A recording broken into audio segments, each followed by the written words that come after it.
자, 잠언 8장 17절입니다.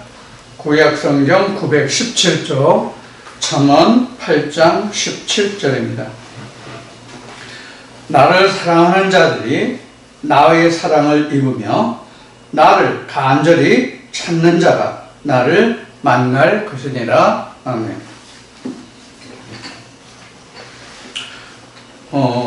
오늘 당장 어느 한 순간은 아니지만 언젠가부터 기존 교회와 신학에 대해서 회의를 느끼는 사람들이 굉장히 많아졌어요.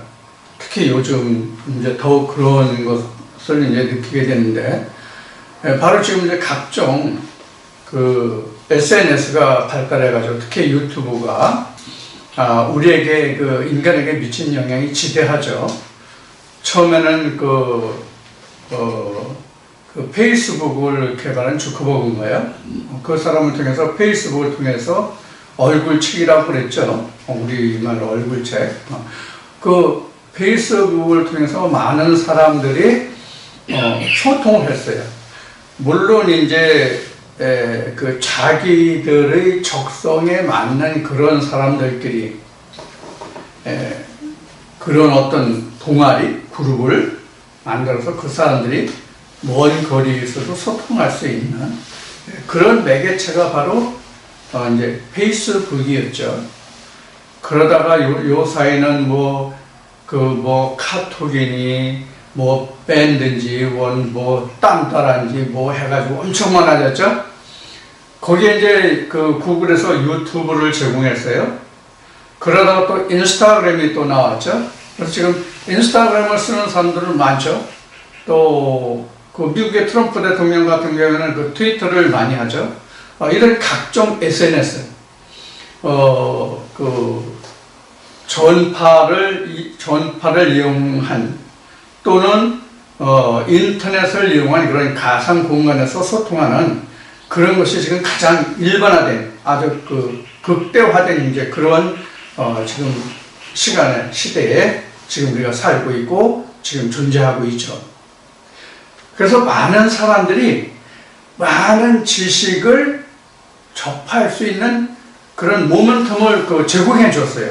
많은 사람들에게. 그래서 자기가 어떤 관심이나 또 어떤 지식에 대해서 알고 싶은 그런 의욕이 생길 때는 언제나 컴퓨터를 켜서 인터넷에서 확인해 보면 안 나오는 게 없어요.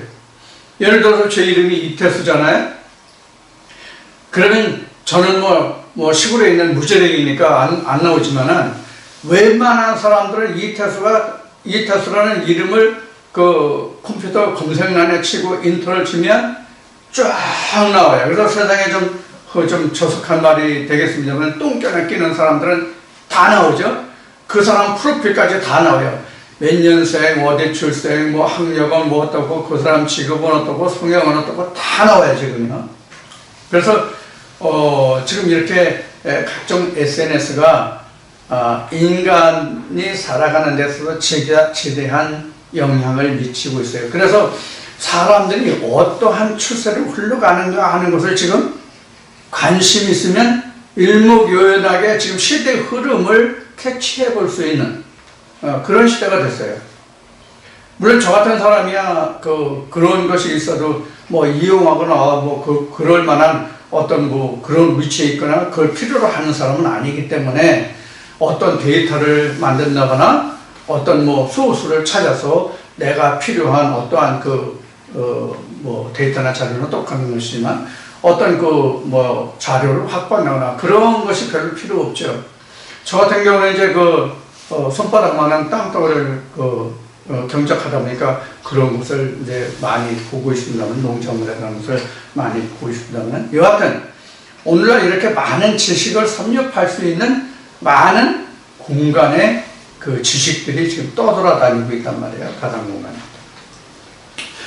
거기에서 요즘 읽은 것이 뭐냐면 많은 사람들이 교회에 대해서, 성경에 대해서, 교회의 가르침에 대해서, 신학에 대해서 염증을 느끼는 사람들이 점점 더 많아지고 있다는 것을 알게 됐다는 이야기를 지금 장황하게 설명한 거예요. 그 중에서 오늘 잠언 그 8장 17절 말씀을 봉독했는데요. 방금 얘기한 것 같이 이렇게 그 하나님을 찾는 사람들이 많아졌다는 것을 알 수 있는데, 그래서 저의 경우를 어떻게 하나님을 찾게 되고 알게 됐는가 하는 것을 오늘 잠언 8장 17절의 말씀을 통해서 저희 신앙에 대한 고백이라고 할까요? 발자취라고 할까요? 그런 것을 통해서 우리가 어떻게 하면 하나님을 찾을 수 있는가 하는 문제를 이 시간 좀 함께 다뤄보려고 합니다. 그래서 오늘 그 잠언 8장 17절의 말씀을 통해서 누가 하나님을 찾을 수 있나? 누가 하나님을 찾을 수 있나? 그런 제목으로 말씀을 나누겠습니다.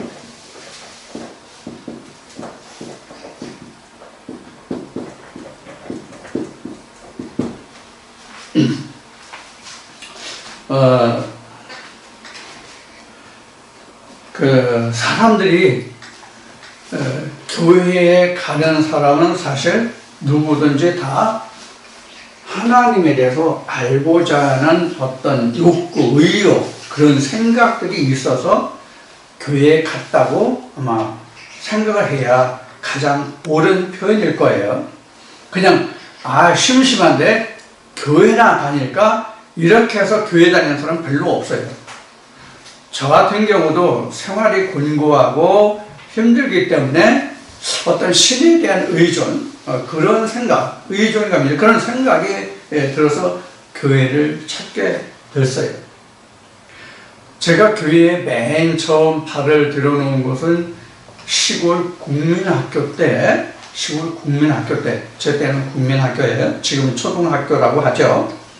국민학교 때에 친구가 교회를 다녔는데, 지금도 그 교회가 그냥 있어요.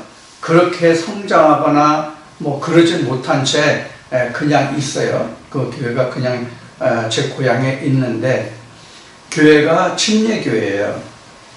근데 언제 교회에 처음 발을 들여놓냐면, 친구가 크리스마스 때 교회에 사탕도 주고 빵도 준다고 교회 오라고 그래요. 그래서 크리스마스 날 딱 한 번 갔던 게 맨 처음 시작에 교회 갔던 제 기억이에요. 국민학교 때. 그러니까 가서 사탕도 주고, 그야말로 그때 당시에 빵도 주고 하니까 어린 마음에 얼마나 좋아요. 더구나 제 때는 먹고 살기가 굉장히 어려운 때거든요. 감히 시골에서 아이들이 언제 어디 가서 사탕을 사 먹어요. 꿈도 못 꿀 일이죠. 그런 상태로 가장 먼저 교회에 발을 들여놨던 것이 국민학교 때예요. 그러다가 제가 고등학교 1학년 여름방학 때까지는 전혀 교회에 어떤 무슨 행사가 있어서 간다고 하는 그런 일조차도 안 했어요.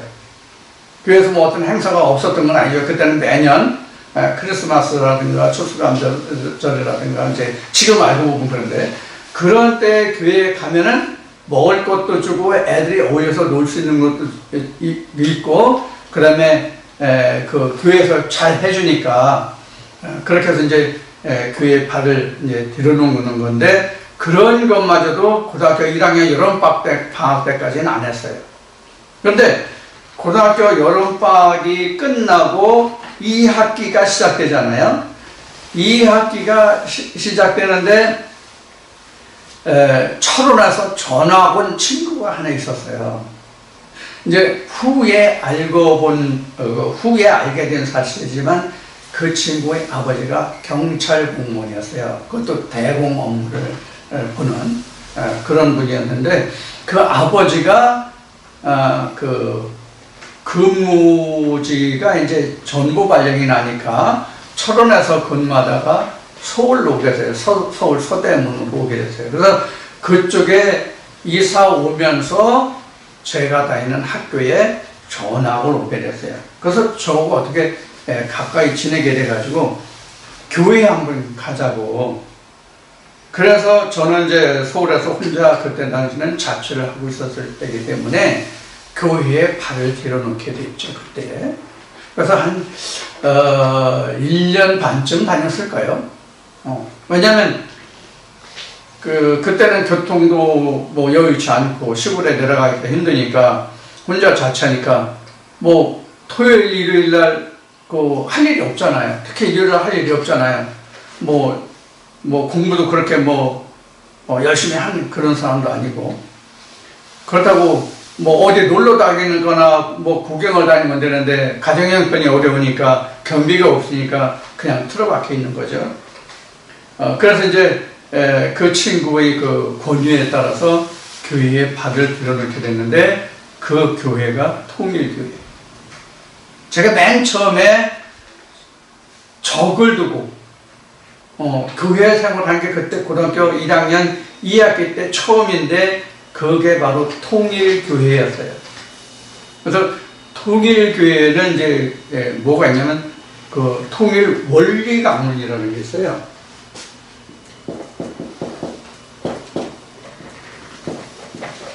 원리강론이라는 게 있어요. 그래서 창조론에서부터 타락론, 부활론, 재림론 그렇게 책에 있게 돼 있어요. 오히려 지금 제가 그 하나님을 알고 성경을 지금 깨달았다고 하는 입장에서 보면 제가 기존 신학을 경험했습니다만은 기존 신학에서 주장하는 것보다 통일교에서 주장하는 것이 훨씬 더 진일보했다고 할 수가 있습니다. 근데 이제 통일교회가 지금도 그렇지만 그 이단 중에 이단으로 지금 취급하고 있죠. 신천지, 그 다음에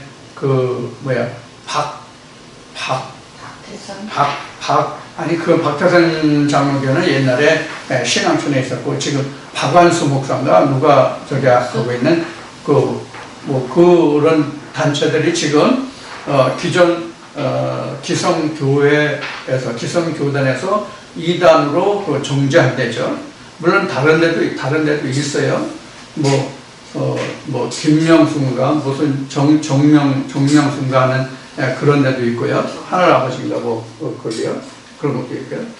그런 거에 비하면 신천지만은 못하지만 통일교회 원리강론이 신천지만은 못하지만 지금 현재도 기성교단에서 진행하고 있는 신학보다는 훨씬 더 짜임새가 있고 사람들이 다가갈 수 있는 그런 그 내용들이 많이 있습니다. 그래서 미국의 그 통일교회가 많이 흥행을 했는데 일본에 들고 미국에 있는 많은 유수한 사람들이 통일교회 원리강론에 빠져 있는 사람들이 상당히 많아요. 여러분들도 지금 이야기하면 혹시 이해하실지 모르겠지만 통일교회를 키운 장군이 박보희라는 사람이에요. 그 사람이 충남 보령 사람인데 육사 졸업생인데 중학교 졸업하고 육사를 갔다든가 그런데 박보희가 영어를 안 배웠기 때문에 영어를 빵점 맞았어요. 그런데도 그가 육사에 들어갈 수 있었던 것은 그 사람이 기계였다고 그래요. 박보희 친동생을 제가 통일교회 다닐 때 그 동생이 미국 타주사로 통일교회에 출석을 했었거든요. 육군본부 그쪽 비슷해 용산에 있으면서. 그래서 그 사람을 잘 알아서 그 형 이야기를 들었는데 그때 사관학교 시험 보고 나서 면접시험 때 박보희가 이런 얘기를 했다고 합니다. 지금 나 영어 하나도 모르는데 만약에 나를 합격시켜주면 졸업할 때는 내가 전교생에서 누구보다도 나 영어를 잘하는 사람이 될 수 있는 자신이 있다. 이렇게 얘기를 했답니다. 그래서 그 사람이 그런 과정을 거쳐서 입교를 했는데 실제로 그 사람이 영어를 제일 잘했다고 해요. 그래서 미국 무관으로 나가고 그랬어요. 박보희가. 그래서 장군은 안 됐지만 대령으로 제대했던 그런데 그리고 통일교회에 몸을 담아서 미국의 통일교회가 발을 붙이고 기초를 다질 수 있는 그런 일을 한 사람이 박보혜라고. 근데 현재도 지금 박보혜가 살아있을 거예요, 내가 알기로는. 그래서 문선명이는 그 몇 년 전에 죽었고요. 그래서 박보혜가 현재 통일교의 실세로 남아있는 것으로 알고 있습니다. 그러니까 원리 강론을 통해서 거기는 그 일종의 성경 사상 교육이죠. 그것을 시켜요. 그러니까 통일교회는 우리 기존 일반 신학은 미국의 신학을 본떠서 베껴서 하는 거거든요. 사실 한국은 전형적인 신학이 없습니다. 그래서 통일교회는 자체 신학을 하고 있다고 봐야 되겠죠. 박완서 목사나 신천지 이만희 같은 경우에는 조금 전에 신앙촌을 거쳐서 오늘에 이르렀다고 얘기를 듣고 있고요. 여하튼 이렇게 이제 우리나라가 많은 이제 성경을 바탕으로 한 기독교 단체가 있잖아요. 그래서 이제 제가 맨 처음 적을 두고 간 데가 바로 통일교회였습니다. 그래서 통일교회 원리 강론이 이렇게 잘 되어 있다 하는 것을 정말 말씀드렸어요. 기존 신학보다는 훨씬 낫다. 허구성이 그래도 적다 그런 얘기예요. 근데 문제는 지금 그 얘기를 안 하는데 문제는 문선명이가 신천지 같이 내가 재림주다 하는 그런 이제 문제 때문에 특히 이제 이단성이 있다고 이야기를 하는 것이죠. 근데 현재는 신천지가 가장 강하다 이렇게 볼 수 있어요. 뭐로? 신학적인 면을 놓고 보면 신천지가 가장 강하다 이렇게 볼 수 있습니다. 그래서 제가 고등학교 때 이제 통일교회를 접하고 그 후에 이제 학업을 마치고 그러고 군에 가서 제가 현재 이 말씀에 들어올 때까지는 교회에 발을 붙이지 않았어요. 다니질 않았어요. 그 이후에는. 그러다가 제가 40대 초반에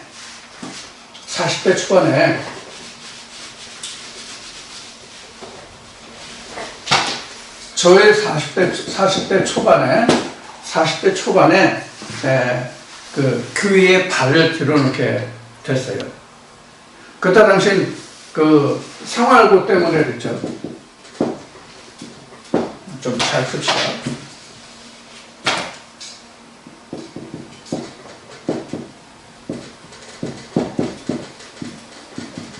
생활고와 가정사 때문에 사실은 제가 하나님을 찾게 됐어요. 그렇지 않으면 안 찾았어요.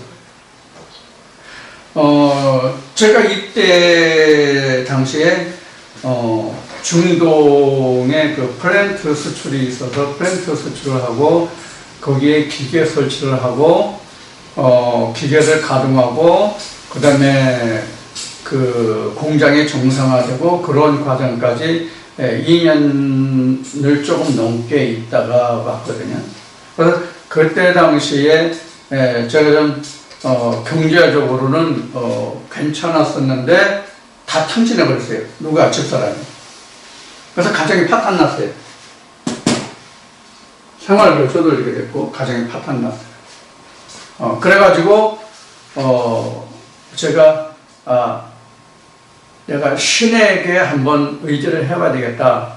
그런 생각으로 교회에 발을 들여놓게 됐는데 그때에 제가 발을 들여놓은 교회가 가정사 때문에 이때 이제 재혼하고 가정사단이 나고 재혼하고 재혼한 처에 의해서 다닌 교회가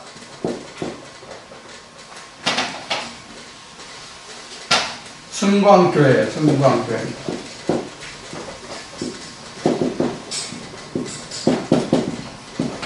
승광교회. 빛으로 승리한다, 이긴다 그래가지고 승광교회라는 이름을 붙였는데 이 목사가 허영땡이에요. 지금 상견례 있지 않을 거예요. 첫수단 갔을 거예요. 이 밑에서 이제 신앙생활을 했는데 좀 일반 교회보다는 헛소리를 좀 덜 한 편이에요. 그러니까 그래도 하나님을 좀 찾으려고 했던 그런 사람 중에 하나예요. 그런데 문제는 이 사람이 그 초등학교도 못 나온 사람인데 한문을 좀 했던 것 같아요. 그래서 한문을 좀 읽었던 것 같은데 그 한문을 해가지고 했는데 목수 일을 했어요. 그러면서 이 사람이 목표를 했는데 문제는 뭐냐면 지금도 그런 사람이 있다는 생각을 많이 하는데 세상 중에도 원래 가진 거 없는 사람, 못 배운 사람, 뭐 이런 사람들, 못난 사람, 뭐 이런 사람들은 뭐가 있다고 그래요? 자격지심이 있다고 그러죠. 그게 있었던 것 같아요. 이 당시에 이 목사가. 그래서 이 목사가 좀 살만하고 반듯하고 좀 말발도 있고 그럴싸한 사람들하고 자기를 추종하는 그런 사람들하고 이렇게 두 표로 갈랐어요. 두 표로 가른 것까지는 좋은데 자기 마음에 안 들고 자기의 의견에 비토하고 잘 따르지 않는 사람들을 내쫓았어요. 교회에서 내쫓았어요. 교회에서 내쫓아가지고 어떻게 했느냐? 그래 너는 내쫓아라. 내가 너 보고 가냐? 흔히 하는 누구든지 다 그런 얘기 하죠. 내가 너 보고 가냐? 하나님 보고 가지. 그래서 이제 교회를 갔는데 아예 건장한 청년들을 문 앞에 세워가지고 쭉 양쪽에 줄 세워서 뭐 환영하는 것도 아니고 쭉 양쪽으로 줄을 세워가지고 못 들어오게 하는 거예요. 내쫓은 사람들을 못 들어오게 하는 거예요. 그래서 처음에는 어쩌고 옥신각신 하다가 이제 들어갔어요. 근데 그래서 이제 더 강력하게 하니까 겨울은 못 들어갔어요. 난 그럼 교육할 데가 없잖아요. 그나마도. 그래서 제가 좀 여러분들 그 동영상을 보시는 분들은 어떻게 저를 보고 계신지 모르겠지만 저도 한성질 좀 하거든요. 그래서 어느 하루는 그런 연후에 교회에서 쫓겨나고 어느 날 아침에 출근을 했는데 속에서 부하가 치밀어 오르는 거예요. 부하가. 도저히 참을 수가 없어요. 성질 나가지고 참을 수가 없어요. 그래서 그때 당시에 제가 다니던 회사가 조그만 그 소기업이었는데 그때 일본하고 손잡고 그때 기술을 막 도입하는 그런 그 참이었거든요. 기계도 다시 만들고 일본하고 손잡아서 그 기술도 도입하고 그런 시기였어요. 저는 그 전에 다니던 회사에서 그 회사로 이제 부장으로 픽업돼 갔는데 저는 일본에서 기술을 연수해가지고 그런 그 기술을 가지고 있었던 때거든요. 그래서 거기에 이제 픽업돼 갔는데 이런 일이 생겨서 그런 그 플랜을 완성해야 되는데 그런 플랜을 이끌어 가야 되는데 하루 아침에 지금 말씀드린 대로 그런 일이 있고 나서 회사에 가서 사직서를 쓰고 원래 어떤 그 플랜을 어떤 그 사업을 할 때는 그 사업이 끝날 때까지 사실 움직이지 못하거든요. 이식도 없고 어떻게 뭐 퇴직도 할 수 없는 거거든요. 근데 하루 아침에 저는 출근해가지고 그 사직서를 전무한테 제출하고는 그 승인이 나고 그 여부를 떠나서 제출만 하고 무조건 아침에 그냥 회사를 나왔어요. 그리고 보따리에 쌓아가지고 강원도로 출발했어요. 제일 처음에 다닌 곳이 어디냐면 강원도 총선 영월 그쪽 산악지대를 많이 전전했어요. 그러기를 대략 한 3년이 조금 넘었을까 그랬죠.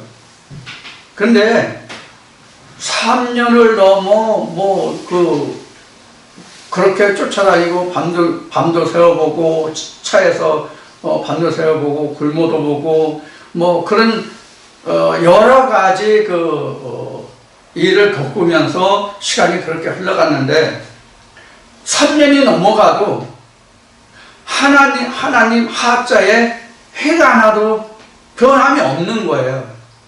그날이 그날이고, 어제도 오늘이고, 오늘도 오늘이고, 내일도 또 오늘이 됐는데, 또 오늘도 그렇고, 아무런 변화가 없는 거예요. 그러다가, 그날 우연히 돌아오는 길에 속에서 열불이 나더라고요. 내가 이렇게까지 해서 인서 하나님이 살아계시냐, 이렇게 부르고 하나님이 무엇이 하나님이냐고 했는데, 도대체가 아무런 체험이 없는 거예요. 신명기에 모세가 말했듯이 어느 하나님의 종이 있다 하자. 그가 이것이 하나님의 말씀이다 라고 했을 때에 그 말을 내가 듣고 내게 아무런 증험이나 성취함이 없으면 그는 내가 보낸 자가 아니니 너는 그를 두려워하지 말라 하는 말씀이 있거든요. 신명기에. 근데 아무런 증언이나 뭐 이런 게 전혀 없는 거예요. 그러니까 하루는 돌아오는데 얼마나 속이 답답한지 집에 돌아가는데 참을 수가 없는 거예요.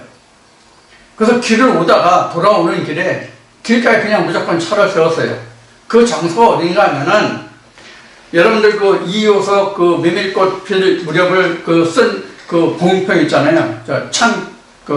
창평이죠. 그쪽에. 그쪽 그 고개를 넘을 때 지금은 그 영동 고속도로가 상당히 좋아졌잖아요. 그런데 창평, 봉평 그쪽 넘어갈 때 옛날에는 거기가 외길이었어요. 그러니까 왕복 2차선이었어요. 가드레일조차도 없는 그런 이제 그래서 근데 거기에 갈 때는 이효석의 그 묘비가 있는데 올 때는 거기를 휴게소를 들어갈 수가 없어요. 도로 구조상. 근데 그쯤 왔는데 제가 그런 답답함을 느끼고 길가에 차를 세우고 산에 그냥 그 다람쥐 달려가듯 토끼가 뛰어 올라가서 무릎을 꿇었어요. 그리고 이제 주여 하고 기도를 이제 시작했는데 그때 처음 하나님의 음성이라는 걸 제가 들었어요. 뭐가 하나님의 음성이냐고 물으신다면 저는 이렇게 말할 수 있어요. 어떻게 하느냐? 주위에 사람도 없고 누가 뭐라고 하는 사람이 없는데 내게만 들리는 음성이 있어요. 자기 귀에만 들려요. 자기 속에서 들리는 건지 귀에서 들리는 건지 그 구분이 안 되더라고요. 근데 나중에 들으니까 내 마음속에서 나오는 얘기예요. 내 마음속에서 나오는 얘기를 자신이 듣는 거예요. 아마 사울이 다메섹에 공회의 공문을 가지고 예수 이름을 증거하거나 그 이름을 부르는 자들, 그들을 핍박하려고, 그들을 잡으려고 갔을 때 사울아 사울아 했던 음성도 주변에서 다 누구나 들을 수 있는 그런 음성이 아니라 사울만 들었던 음성이었던 것과 같아요. 그래서 주변 사람들은 아무도 몰랐죠. 사울만 들었죠. 그와 같아요. 그때 음성이 뭐냐면 넌 한 그루의 나무가 되라. 그럼 한 그루의 나무가 되면 뭐하느냐? 새들도 깃들 수 있다. 그러니까 그들에게 그늘과 쉴 수 있는 안식처를 제공하는 자가 되라는 그런 말씀이에요. 그래서 돌아와가지고 너무 기쁜 나머지 눈물이 줄줄 나더라고요. 나도 모르게 눈물이 그렇게 흘러나오더라고요. 자신도 모르게. 그래서 너무 기쁜 나머지 그냥 열났던 마음이 너무 또 좋아가지고 부흥허공했던 풍선과 같은 그런 기분으로 집에 와가지고 그 말씀을 찾았어요. 한 그루의 나무가. 그게 바로 마태복음에 있는 어떤 말씀이냐면 겨자씨는 세상에서 모든 씨앗 중에 가장 작은 것이로되 그것이 나서 나무에 되면 어느 나무보다도 커서 새가 깃드느니라. 그 말씀입니다. 우선 지금 그 말씀이 나왔으니까 이 말씀을 제가 여러분들에게 풀어드릴게요. 겨자씨는 하나님의 말씀을 뜻합니다. 왜 겨자씨가 하나님의 말씀이냐면 모든 씨 중에 가장 작은 것이라고 그랬죠. 그런데 누가복음 8장 11절에 보면 하나님의 말씀을 씨라고 그랬어요. 그런데 세상에 아무리 작다고 하는 겨자씨도 사람의 육안으로 볼 수 있어요. 그러나 하나님의 말씀의 씨는 누가복음 8장 11절에 주님이 하나님의 말씀이 씨라고 말씀하셨지만 하나님의 말씀의 씨는 누가 볼 수 있습니까? 하나님의 성령으로 인친 자가 아니면 절대로 하나님의 말씀을 씨를 볼 수도 찾을 수도 알 수도 없습니다. 그 씨를 심으라는 거예요. 그 씨가 심겨지기만 하면 그 씨가 보이지 않는 씨로되 그 씨가 자라면 모든 새만 기쁩니까? 하나님 나라가 거기에서 이루어져요. 그런데 너무나도 신기한 것은 그 이후로는 성경을 펴서 성경을 읽으면 그냥 그때 당시 그 표현 그대로 할 거예요. 그 하나의 이 성경을 펴면 글자가 그냥 책을 보잖아요. 글자를 읽잖아요. 근데 그 글자들이 중간중간 그 부분 툭툭 튀어 올라와요. 그게 바로 중요한 부분들의 말씀이에요. 이러한 상태로 제가 성경을 이제 깨닫게 되는데요. 제가 성경 66권을 주석할 수 있었던 말씀이 어느 말씀이었냐면 시편 말씀이었어요. 시편 말씀을 1편에서부터 쭉 읽어가면서 그 말씀이 모든 성경들을 다 간주할 수 있는 그런 주석의 말씀으로 폈어요. 그래서 시편을 읽으면서 다른 말씀들을 다 펴게 됐어요. 그래서 제가 이런 말씀을 드리면 여러분들 이해를 하실지 모르겠는데 저 성경 한 권 다 읽지 못했어요. 성경 한 권 책에 있게 한 번도 읽어본 적이 없어요. 그때나 지금이나 마찬가지예요. 그런데도 성경을 보면 그 말씀이 어디에 있다는 것이 드러나요. 짝이 되는 말씀이 드러나요. 이사야 34장 그 15절 16절에 보면 너희가 여호와의 책을 자세히 보라. 그럼 하나도 빠진 것이 없고 짝이 없는 것이 없다.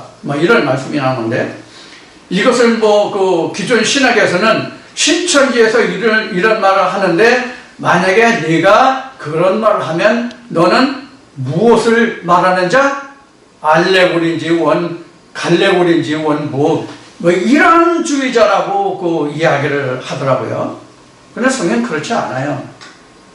시편 72편 8절인가 있는 말씀과 같이 하나님의 세상의 모든 비유를 들어서 말씀하셨거든요.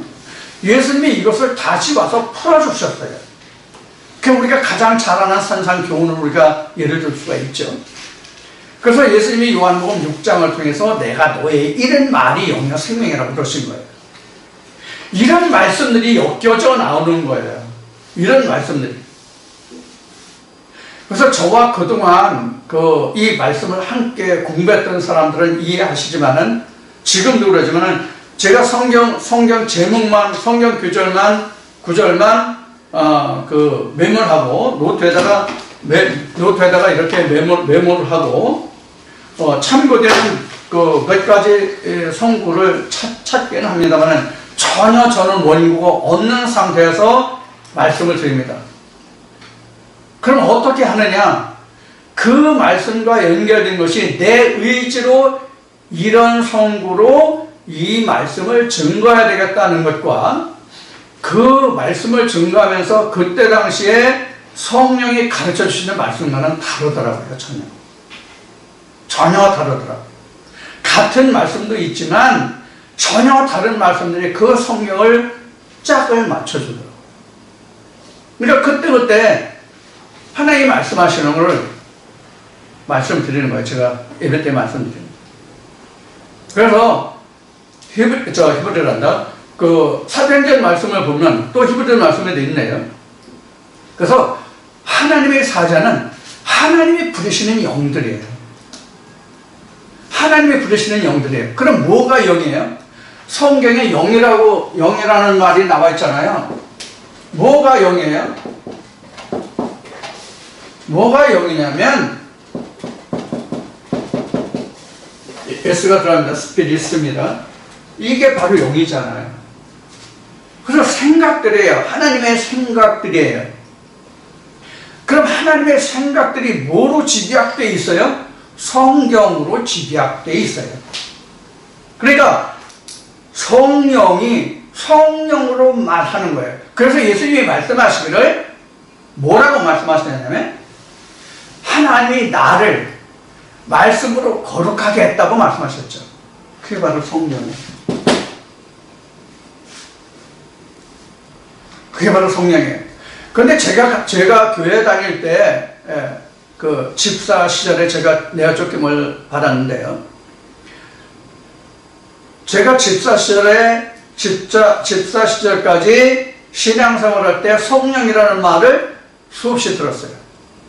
지금도 교회 다니시는 분들, 또 이 동영상을 들으시는 분들, 성령이라는 얘기 아마 엄청 들으셨을 거예요. 그럼 성령이 뭐냐? 제가 집사 시절에, 지금 알기 전에, 이 말씀에 들어오기 전에, 이 말씀을 하나님 내게 주시기 전에 성령은 뭐냐? 그저 뭐, 교회 부흥회 하죠, 교회 부흥회. 예? 뭐라고 또 말하죠? 부흥회, 말씀 사경회, 기도원, 이런 거 있죠? 그래서 부흥회 한다거나, 사경을 한다거나, 기도원을 하거나, 그러면 자기도 모르게 찬송하면서, 말씀을 들으면서, 눈물찍, 콧물찍. 그럼 네 마음이 뜨거웠으니까 너는 성령 받았다. 하나님 성령은 불이다. 그러니까 뜨거우니까 너는 은혜 받았다. 성령 받았다. 이렇게 얘기하죠.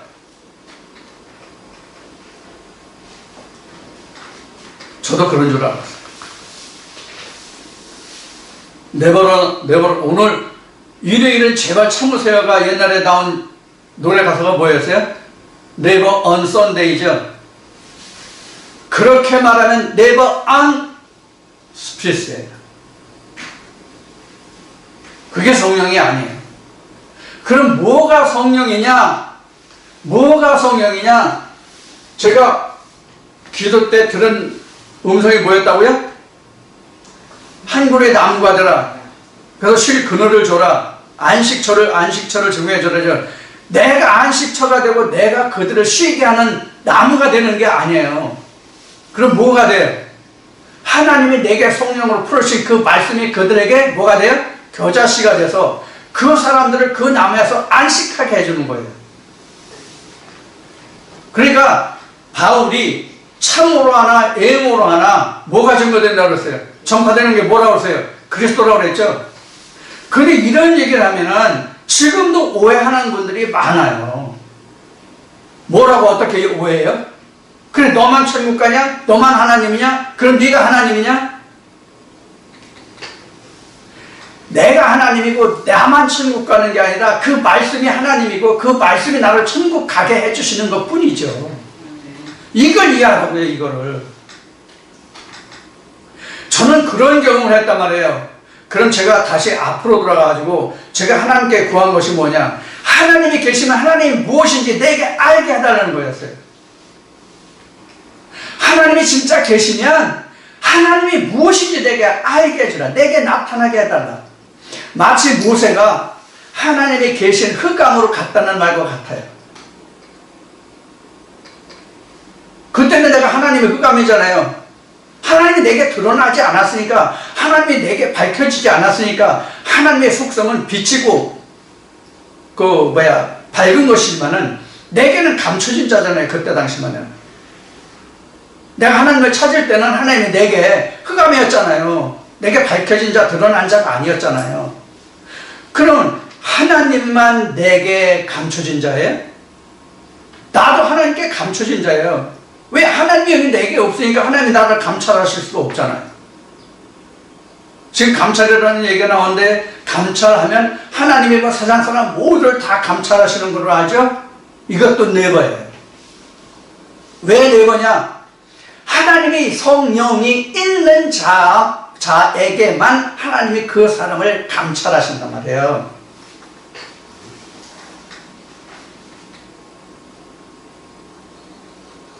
예를 들어 말씀드리면, 자기 자식만 그 부모가 이놈이 좀 속된 말하고 여러분들 욕하지 마세요. 인연이 어떤 생각, 어떤 처지에 있구나 것은 그 애비가 알아요.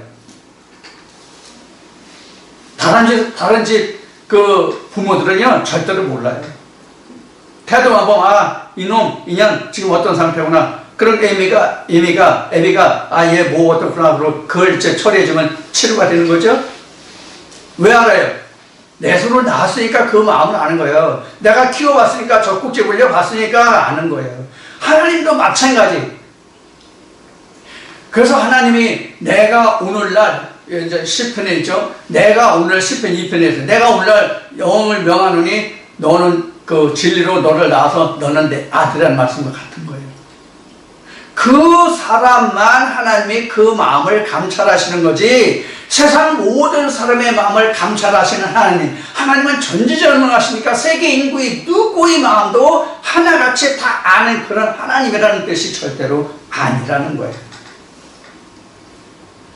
그러면 여러분들 하나님을 찾으신다면 어떻게 하나님을 찾느냐? 제가 그동안 많은 말씀들을 통해서 이런 아마 이야기를 아마 했을 거예요. 어떻게 했냐?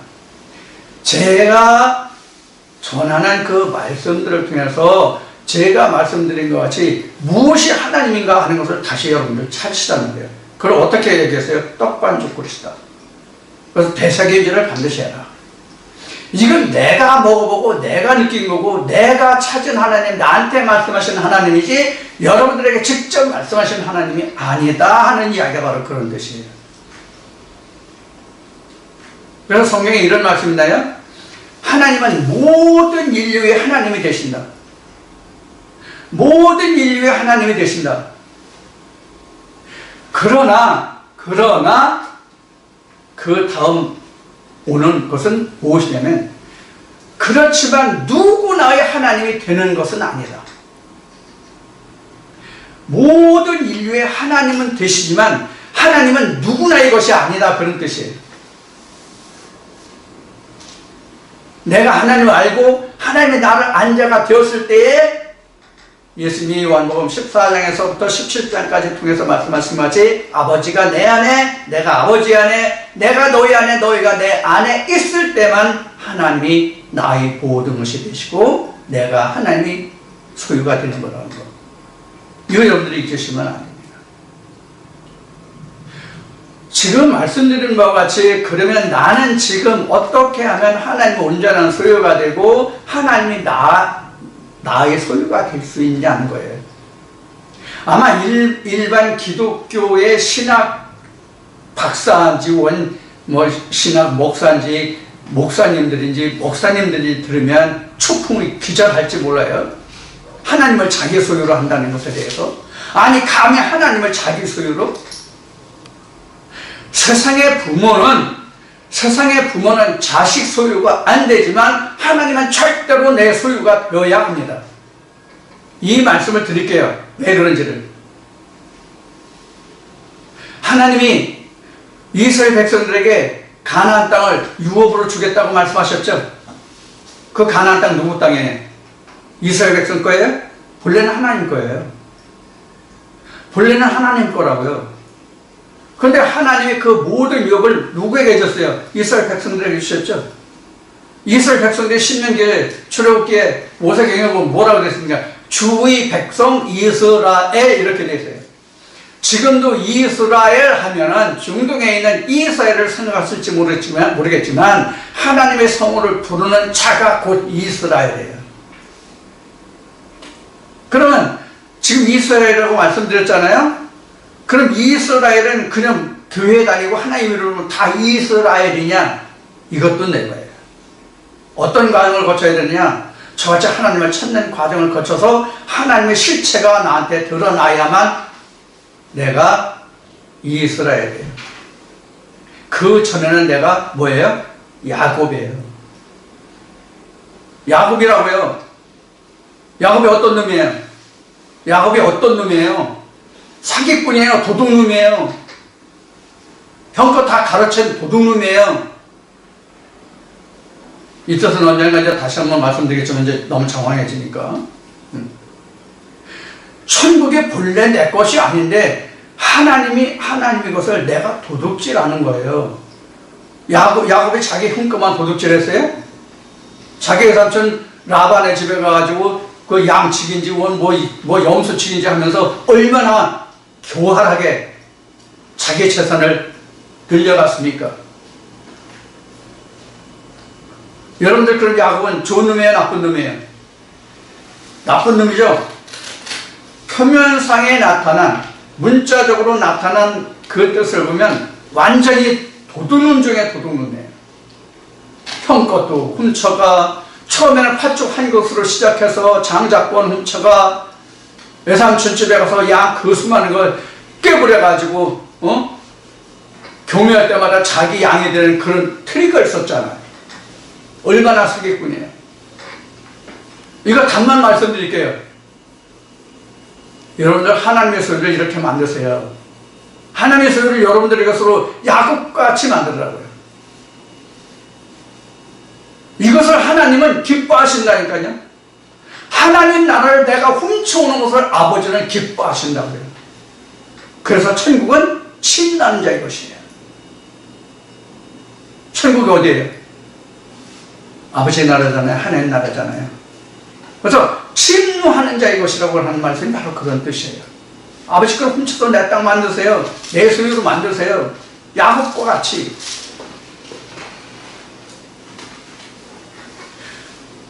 제가 지금 말씀드린 것은 하나님을 알고 나니까, 하나님이 내게 오시니까 이런 것을 알게 해주시더라고요. 이런 걸 알게 해주시더라고요. 그동안 지금은 이제 제가 충청도 초원에 내려와 있지만은 그동안 서울에 있으면서 여기 온 지가 이제 여기 충청도 내려온 지가 이제 2년 반쯤 됐는데요. 서울에 있을 때 여기서도 뭐 찾아오신 분이 몇 분 계셨지만 서울에 있을 때 여러분들이 페이스북을 통해서, 앞에 페이스북 얘기했는데 페이스북을 통해서 또 동영상을 통해서 전화로 이야기하는 분들이 많아요. 그래서 다녀간 분들이 많아요. 이야기를 나누는 분들이 많아요. 그래서 나중에 돌아가서 페이스북을 보면 하나님을 아는 분이 있으면 좀 만났으면 좋겠다는 글을 올려요.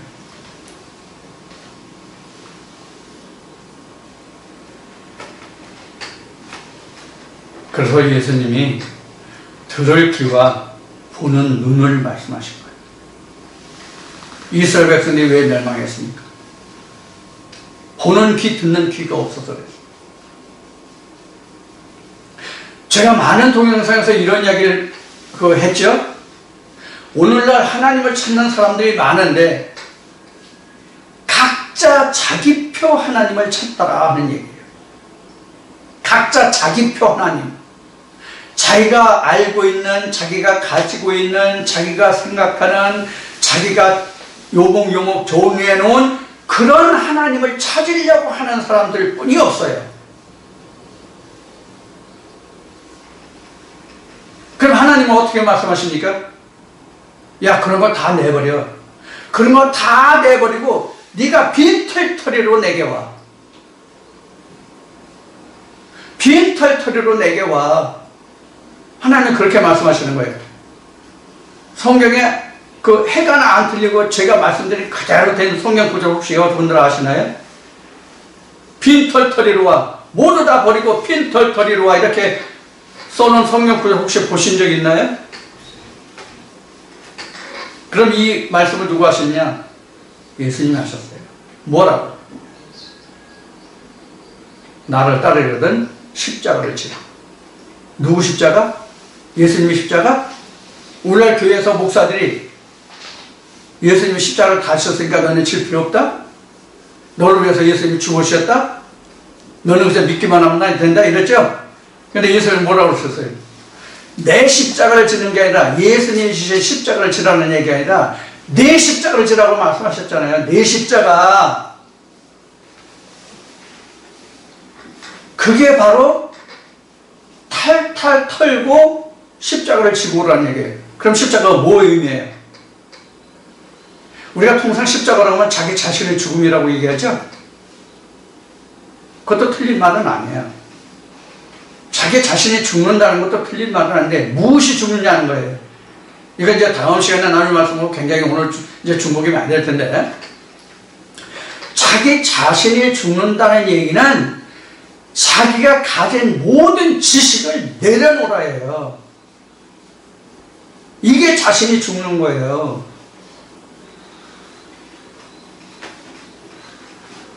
자신이 살아있는 게 무엇 때문에 자신이 살아있습니까? 학력, 지위, 물질, 이런 과시욕이 자기 자신을 드러내잖아요.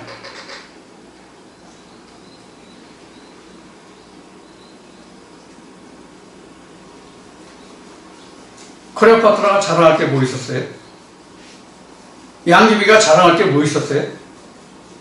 미모? 그뿐이 없었잖아요.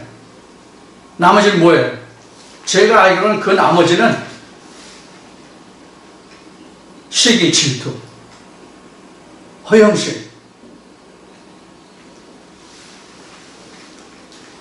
제가 어렸을 때, 지금도 그런 말을 어른들이 하는지는 모르겠는데, 제가 어렸을 때 이런 얘기를 많이 들었어요. 미인 박복. 여자가 잘생기면 팔자가 사납다. 이런 얘기를 많이 듣고 자랐어요.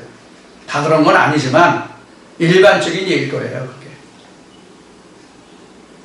그래서 클레오파트라와 지금 양귀비 예를 든 거고요. 자, 이것은 좀 옆으로 나간 얘기 같지만, 이같이 우리가 십자가를 지나고 하는 이야기는 바로 자기 자신을 내려놓으라는 얘기예요. 깡그리. 그게 십자가예요. 근데 그게 쉽습니까? 제가 신학할 때도 그런 얘기를 많이 들었습니다. 아, 그래도 내가 신학 박사입니다. 하나님으로부터 기름 발리는 종인데. 언제 하나님이 기름 발렸어? 신학 박사 하나님이 줬어요? 그래서 제가 신학 때 그랬잖아요. 저 신학 때 그랬다고 그랬잖아요. 교수들하고 많이 싸웠어요. 성경이 학문이냐, 성경이 학문이냐.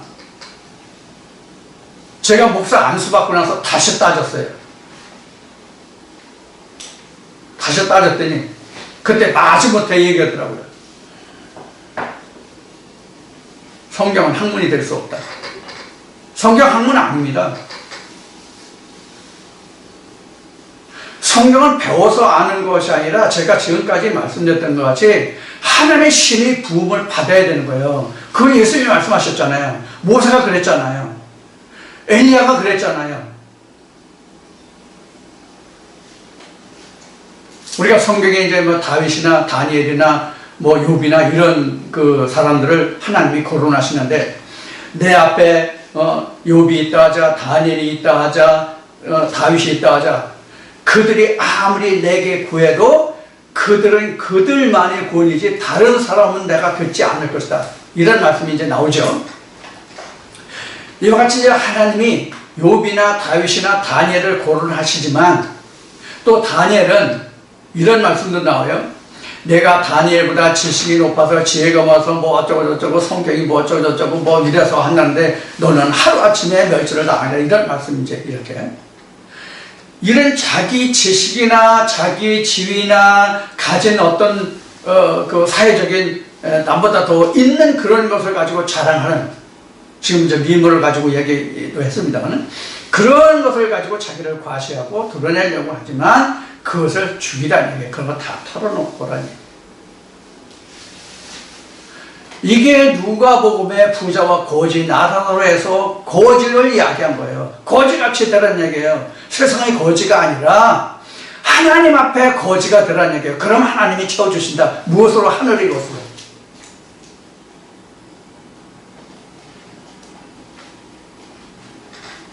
이게 복받는 비결의 열왕기상의 갈멜산의 역사예요.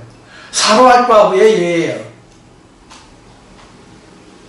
자기 있는 거 다 쏟아내세요. 그럼 하나님이 채워주시는 사로앗 과부의 축복이에요. 이게 옛날에는 기도원에서 금반지 끼고 온 사람 금반지 빼내, 은반지는 은반지 빼내, 여기 헌금 약정서 쓰고 가, 이래가지고 털린 사람들 많죠. 사로앗 과부를 봐. 한 방울 있는 기름까지 탁탁 털어서 주의 종을 주니까 복 받았잖아. 개뿔이다. 그런 게 아니란 말이에요.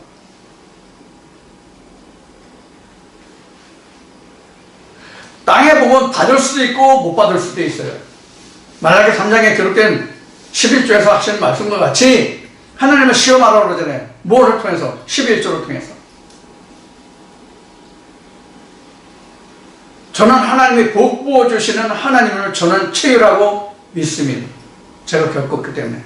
어떤 복을 주시냐? 하늘의 복을 줘요. 영생을 복을 줘요. 나 오늘 쌀 떨어졌으니 쌀 주시오. 돈 떨어졌으니 돈 주시오. 아, 차가 망가졌는데, 차가 고장났는데, 집이 망가져서 집을 써야 되는데, 아, 집이 없어서 집을 지어야 되는데, 뭐 집질 돈을 주시오. 뭐 땅을 주시오. 먹을 것이오. 이런 복이 아니라 하늘에 쌓아두는 복. 너는 모든 보화를, 모든 재물을 보화를 하늘에 쌓아두라. 거기는 녹도 들지 않고 동록도 들지 않고 도덕도 들지 아니하라. 그런 복 말이에요. 저는 그것을 지금 한없이 받고 있단 말이에요. 제가 그것을 지금 쏟아내는 거예요. 새 물이 퍼내면 또 새로운 물이 나오듯이 하나님의 말씀은 그러하거든요. 제가 여러분들에게 드리는 말씀은 전부 참입니다. 하나님 앞에 참입니다. 여러분들 앞에 참이 아니라 하나님 앞에 참이에요. 여러분들은 두렵지 않아요. 저는 하나님이 두렵죠.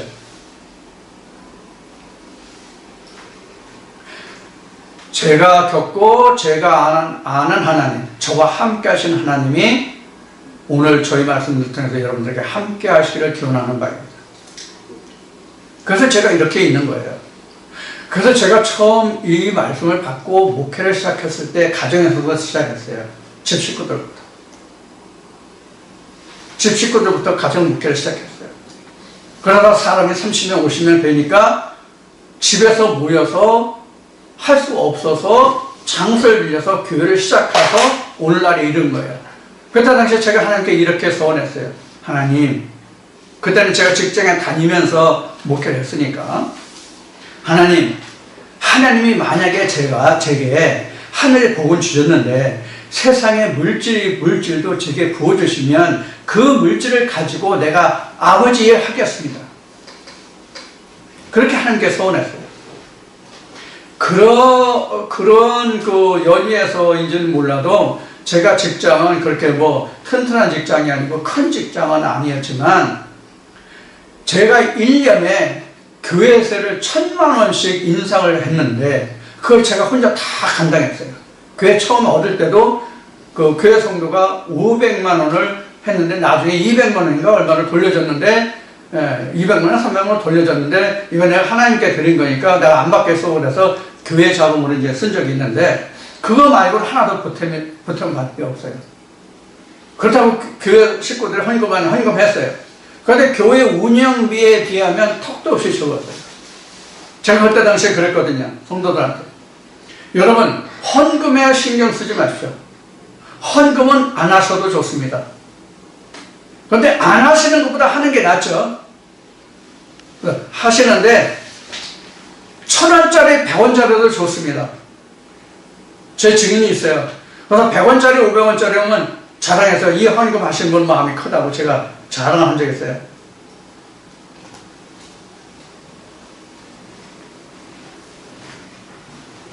또 11주일간에서 여러분들 주일에 예를 들어서 1,000원을 낸다. 매 주일마다 1,000원을 낸다. 아니면 10,000원 낸다.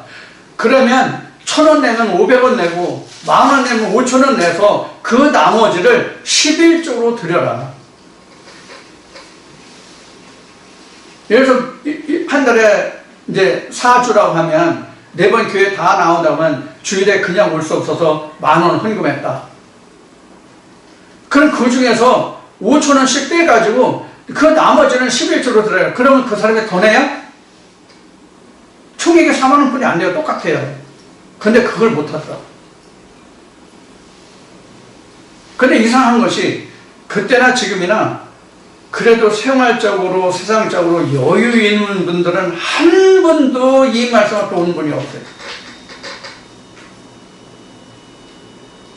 전 여유가 있는 분들은 뺀질이고 죄송한 말씀입니다만은 그럼 와가지고는 이렇다 저렇다 하는 얘기를 하고 뒤로 빠지고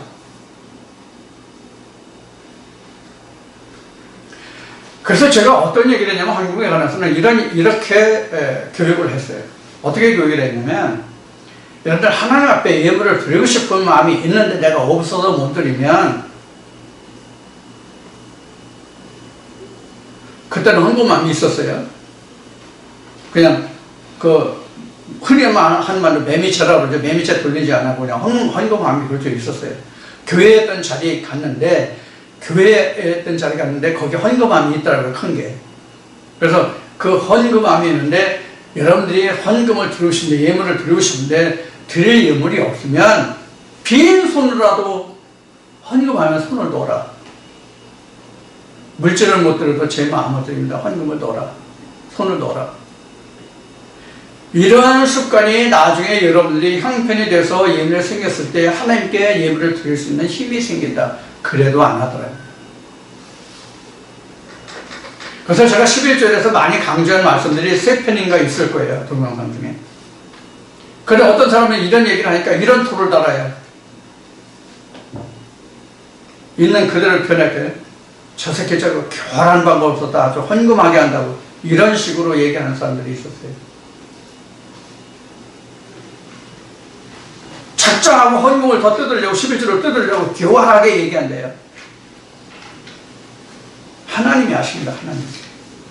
그 사람들은 어떤 얘기를 해도 관계없어요. 하나님이 내 마음을 아시면 되니까.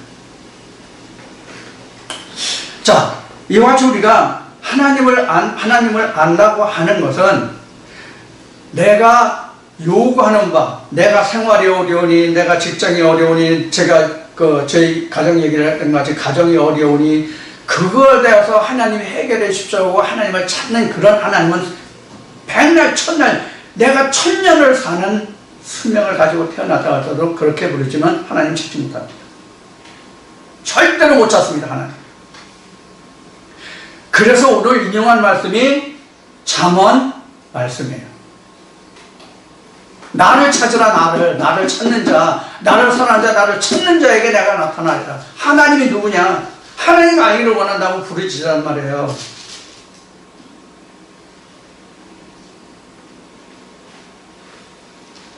하나님이 계신데 나를 왜 이렇게 어렵게 했습니까? 내가 11조도 하고 뭐 헌금도 하고 주일성수도 하고 내가 빠진 적도 없고 이렇게 내가 했잖아요. 그런데 왜 나한테 이런 시련을 줍니까? 하나님 너무하십니다.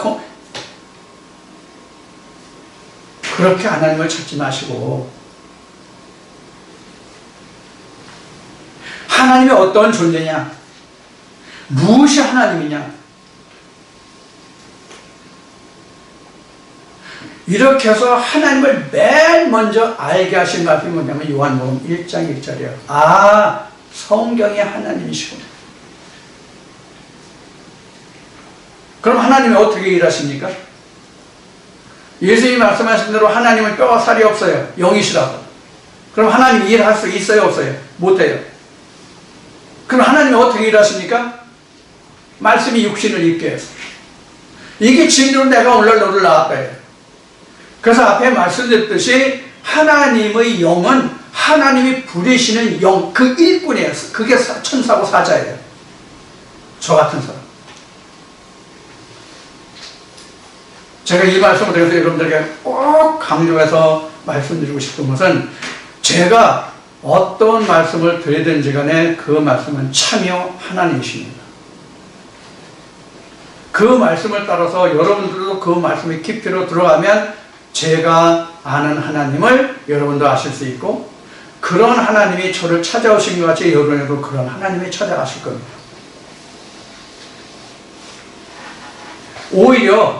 오히려 예수님과 같이 공생을 했던 제자들보다 사도 바울이 더 큰 하나님의 영을 받았고 큰 일을 했죠. 여러분들도 그러한 삶이 되기를 원합니다. 저는.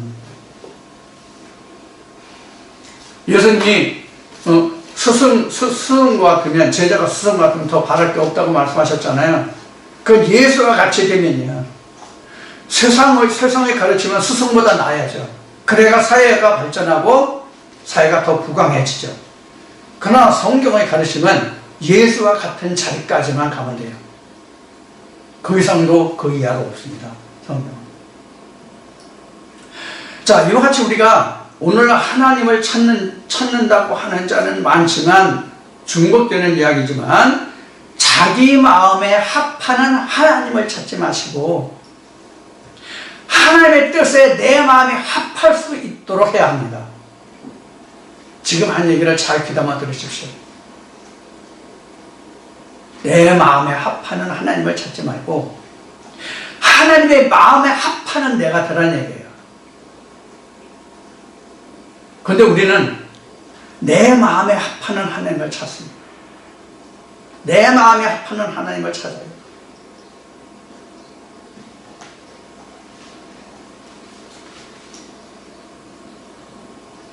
그것이 문제예요.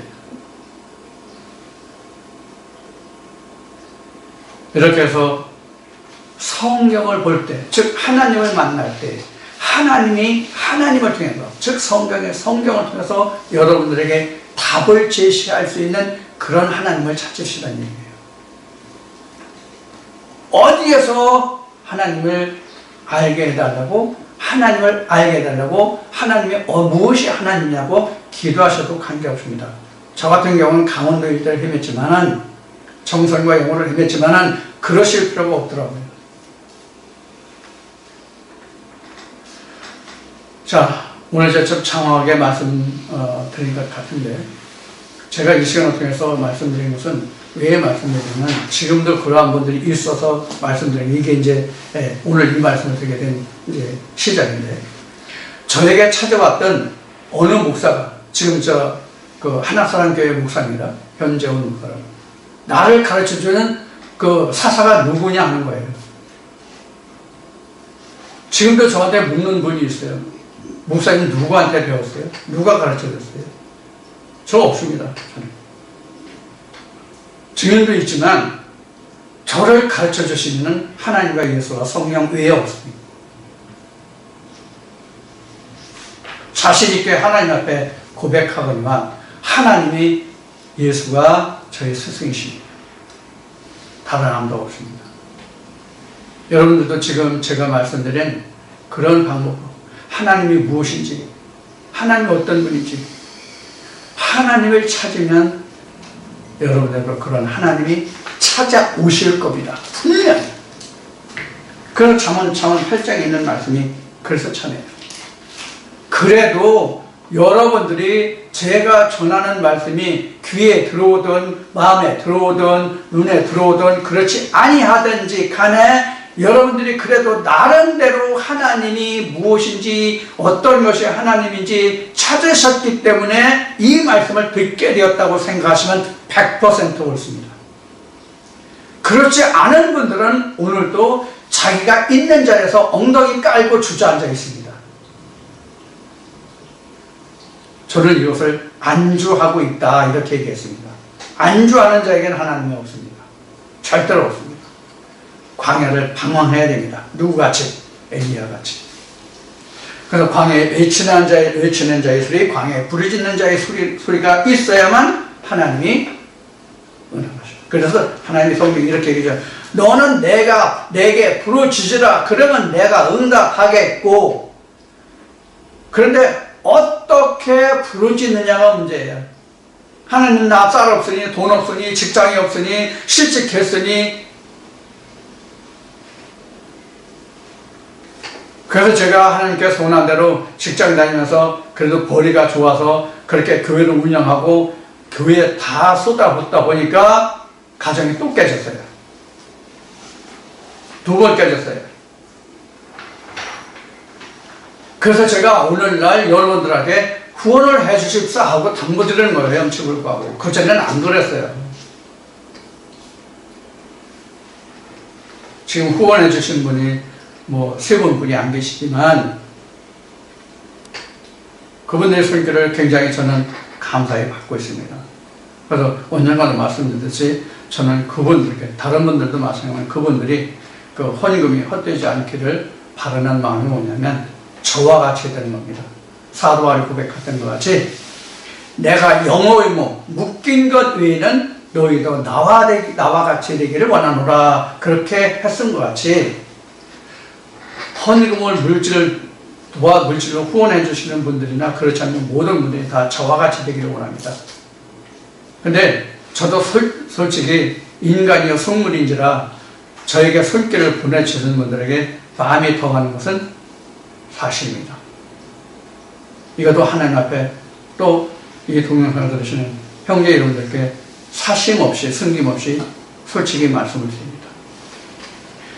자, 이 시간 드린 말씀들을 통해서 여러분들도 그러한 하나님을 찾으시고 그러한 하나님과 함께 교통하고 하나님의 나라가 여러분들의 나라가 될 수 있기를